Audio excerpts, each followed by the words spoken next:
Greetings, Miles here, hope you're well. This video I want to talk about the importance of choosing yourself. Wow, for as long as I can remember, I haven't chosen myself. For as long as I can remember, I've chosen to prioritize the opinions and the validation of my worth. I basically handed that over to other people, and that was a tough realization. Like when I realized that and admitted it, it was like, just so you know what I'm about to say, I don't want to make light of it. This is in no way intended to be disrespectful.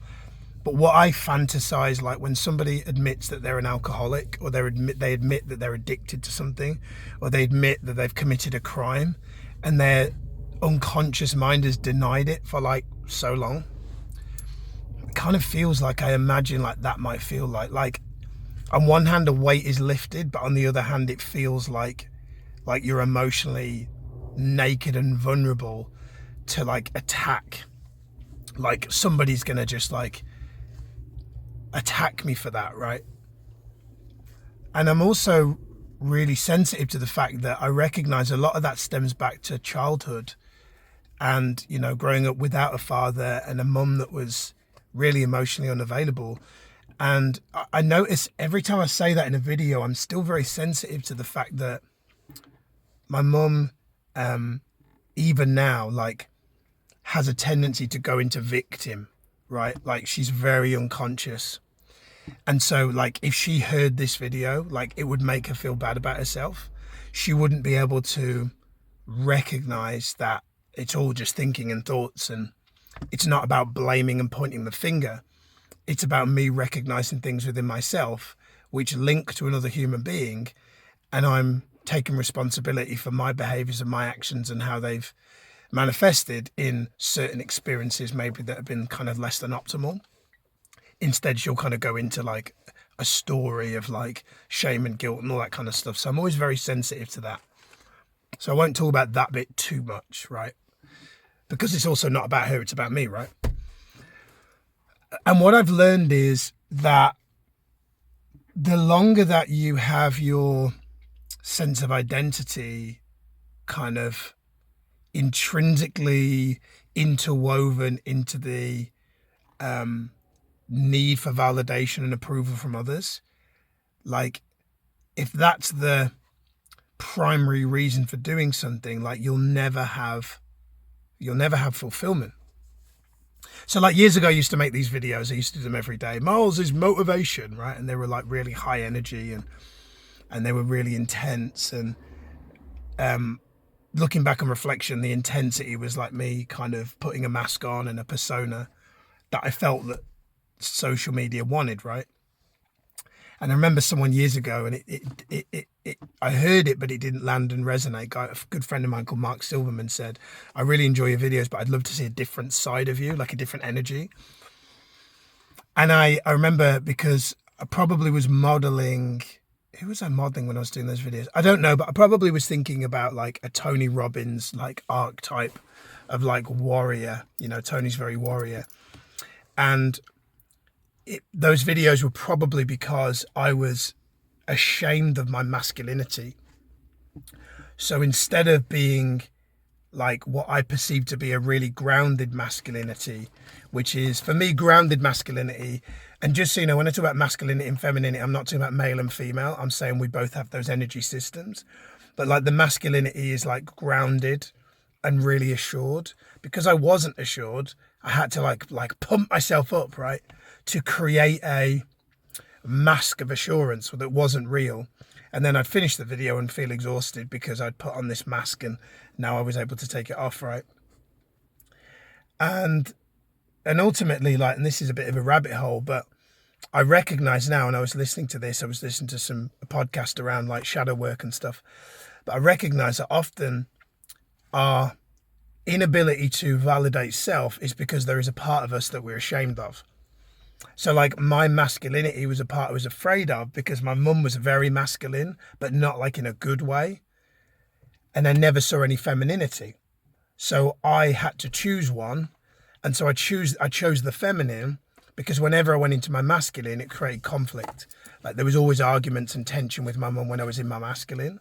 So I was like, okay, so if that's what happens when I'm in my masculine, then I'd better just stay in my feminine, which is more like soft.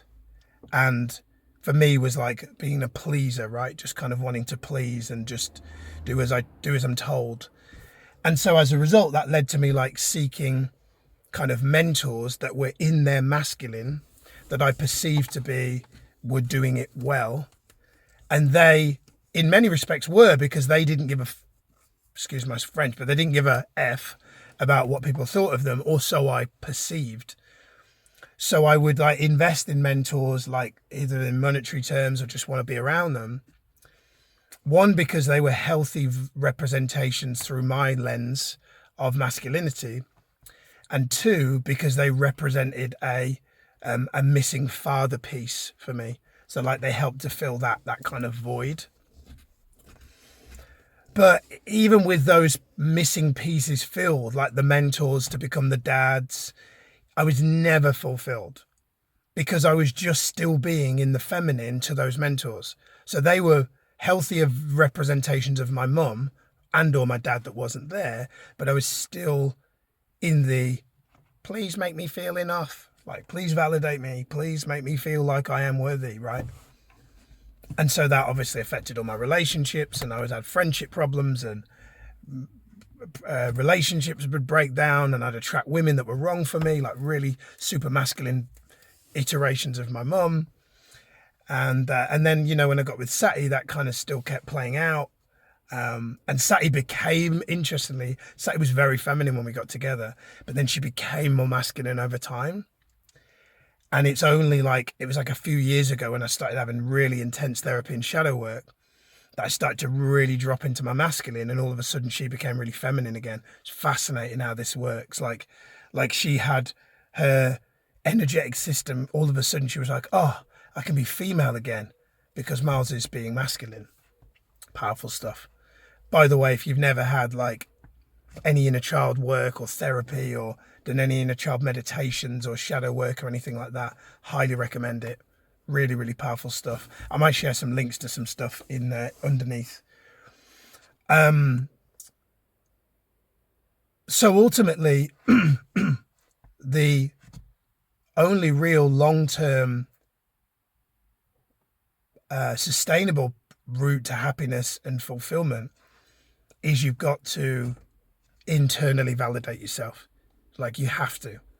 Like external validation, not only will it inevitably go away, because like people like that just won't stay in your life, because they'll feel like you're needy and they won't want to be around you. It's like when I needed a girlfriend, I couldn't get one, right?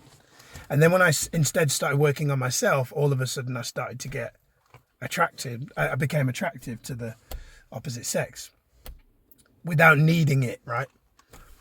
And so you have to internally validate yourself. I'm going to talk more about goals in another video, so I'm not going to I'll tease a little bit, but I'm going to talk about how like your goals shouldn't be your priority. Your priority should be your own self-development, your own internal growth. Because when you internally grow, like really, really internally grow, like your world around you will just change. It will have to. It can't not. Like when you're putting out an energetic frequency that's positive, that's energizing, you can't not attract good stuff into your life, into your world. It's just not possible. But it all starts with internal validation, not external validation. It all starts with recognizing that if you do have a need for approval, if you have a need for validation and approval in the eyes of others, you have to validate yourself. Like I was at church yesterday, and whether you're a Christian or not, I just still want to share the point.